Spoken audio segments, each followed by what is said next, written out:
Hello everyone, how are you guys. उम्मीद है आप सब बहुत अच्छे होंगे और अपनी स्टडी बड़ी अच्छी तरीके से कर रहे होंगे। तो गाइस आज हम हाइब्रिडाइजेशन का एक पार्ट 2 लाने वाले हैं, जिसमें हम हाइब्रिडाइजेशन निकालने के ट्रिक जाने वाले हैं, जिससे हमारा क्वेश्चन थोड़ा इजी और थोड़ी जल्दी से सॉल्व हो जाएगा। ठीक है, तो मेरा जो यहाँ पे बोर्ड का मेन थीम ही है क्या है, trick for hybridization of molecule. तो गाइस हम आज सीखने वाले हैं हाइब्रिडाइजेशन निकालने का एक ट्रिक है। ठीक है, तो इसमें हमने लिखा भी है कि 10 सेकंड में क्वेश्चन होगा सॉल्व। ठीक है, तो 10 सेकंड में क्वेश्चन होगा सॉल्व, मतलब 10 सेकंड में क्वेश्चन सॉल्व होने वाला आपका है। ठीक है, तो सबसे पहले तो हम जान लेते हैं कि फॉर्मूला यूज करना है। ठीक है, वो फॉर्मूला क्या है, हमको प्रीवियस लेक्चर से पता चल गया है कि हाइब्रिडाइजेशन निकालने के लिए हमें स्टेज नंबर की होगी है। ठीक है, तो स्टेज नंबर निकालने का एक फॉर्मूला लिखा है कि half m plus v minus c plus a। ठीक है, ये आपको फॉर्मूला याद रखना है, बस मात्र यही फॉर्मूला आपको याद है तो आप 10 सेकंड में आप ज्यादातर मॉलिक्यूल्स होंगे जिनके हाइब्रिडेशन आप आइडेंटिफाई कर पाएंगे। ठीक है, तो सबसे पहले हम इस फॉर्मूले में m v c और a टर्म्स जो लिखे हैं उनका मतलब समझ लेते हैं। ठीक है, तो ये स्टैंड करता है नंबर ऑफ मोनोवैलेंट एटम। ठीक है, तो ये मतलब क्या हो गया आपको कि नंबर ऑफ मोनोवैलेंट एटम्स कितने हैं। ठीक है, तो मोनोवैलेंट एटम्स होंगे वो साइड एटम की तरह बिहेव करेंगे। ठीक है, तो मोनोवैलेंट एटम किसको बोलते हैं, यहाँ पे हमने लिख दिया शॉर्ट में। मोनोवैलेंट साइड एटम क्या होगा, फॉर एग्जांपल हाइड्रोजन हो गया एंड हाइड्रोजन में फ्लोरीन क्लोरीन ब्रोमीन आयोडीन, ये मोनोवैलेंट साइड एटम की तरह बिहेव करता है। ठीक है, उसके बाद इसमें मोनोवैलेंट का एक काम है, बट हमको जानना पड़ेगा बाइवैलेंट एटम कौन सा होता है, ट्राइवैलेंट साइड एटम कौन सा होता है। तो बाइवैलेंट एटम साइड एटम कौन सा होगा, जैसे ऑक्सीजन हो गया,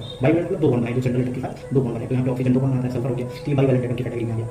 और यहाँ पे ट्राइवैलेंट एटम साइड एटम कौन सा होगा, जैसे नाइट्रोजन हो गया, तो नाइट्रोजन जब भी जुड़ेगा सेंट्रल एटम के साथ तो तीन बॉन्ड के थ्रू होगा। ठीक है, क्योंकि क्वेश्चन में आपको बाइवैलेंट एटम की साइड एटम की तरह बिहेव कर रहे होंगे, ट्राइवैलेंट एटम की साइड एटम की तरह बिहेव कर रहे होंगे, तो आप उनको न गिने, इसलिए हमको ये जानना जरूरी है कि मोनोवैलेंट ट्राइवैलेंट और बाइवैलेंट के एग्जांपल्स क्या क्या हो सकते हैं। ठीक है, उसके बाद आगे आते हैं वी मतलब हो गया number of balance electron around central atom. अब सेंट्रल एटम पहचाना हमने प्रीवियस लेक्चर में बता दिया है, तो आपको अगर डाउट आता है कि हम कैसे आइडेंटिफाई करें सेंट्रल एटम किसी भी मॉलिक्यूल के अंदर, तो आप उसको कवर कर लीजिएगा। और सी क्या होगा, नंबर ऑफ कैटायन, हमेशा कैटायन जो होगा वो सेंट्रल एटम पर होगा। ठीक है, और एनायन ए फॉर क्या है, नंबर ऑफ एनायन, ये भी हमेशा सेंट्रल एटम पे ही होगा। ठीक है, तो ये फॉर्मूले में पूरा आपको एक एक चीज का मतलब जानना होगा। अगर आपको ये पता है तो आप अब देखिएगा, इतना जानने के बाद आप 10 सेकंड में बिल्कुल क्वेश्चन कर सकते हैं। ठीक है, तो आइए इस फॉर्मूले को अप्लाई करते हैं और देखते हैं कि क्वेश्चन कैसे मिलेगा। ठीक है, जैसे हमने यहाँ पे एग्जांपल सीरीज को ले लिया। ठीक है, तो आप मोनोवैलेंट एटम पहचानना आना चाहिए, नहीं आता तो आप सीख लीजिए, यहाँ पे हमने मेंशन कर दिया है। सेंट्रल एटम पहचानना भी सीख लिया हमने। बैलेंस इलेक्ट्रॉन कैसे निकाला जाता है हमने ये भी अपने प्रीवियस लेक्चर में डोज 2 में सिखाया, प्लीज आप नहीं आता तो जाके कवर कर लीजिए। ठीक है, तो यहाँ पे हम मोनोवैलेंट एटम कितने हैं, यहाँ मोनोवैलेंट एटम क्या होता है, हाइड्रोजन हाइड्रोजन मोनोवैलेंट एटम होता है। यहाँ पे CH4 मॉलिक्यूल के अंदर मोनोवैलेंट हाइड्रोजन है, मोनोवैलेंट और कितने हैं, 4 है। तो हमको यही तो मालूम करना है, m क्या है, नंबर ऑफ मोनोवैलेंट एटम। तो नंबर ऑफ मोनोवैलेंट एटम कितने हो गए, 4 हो गए। v क्या है, बैलेंस इलेक्ट्रॉन, लेकिन बैलेंस इलेक्ट्रॉन किसका चाहिए, सेंट्रल एटम का। तो CH4 मॉलिक्यूल में जो C एटम है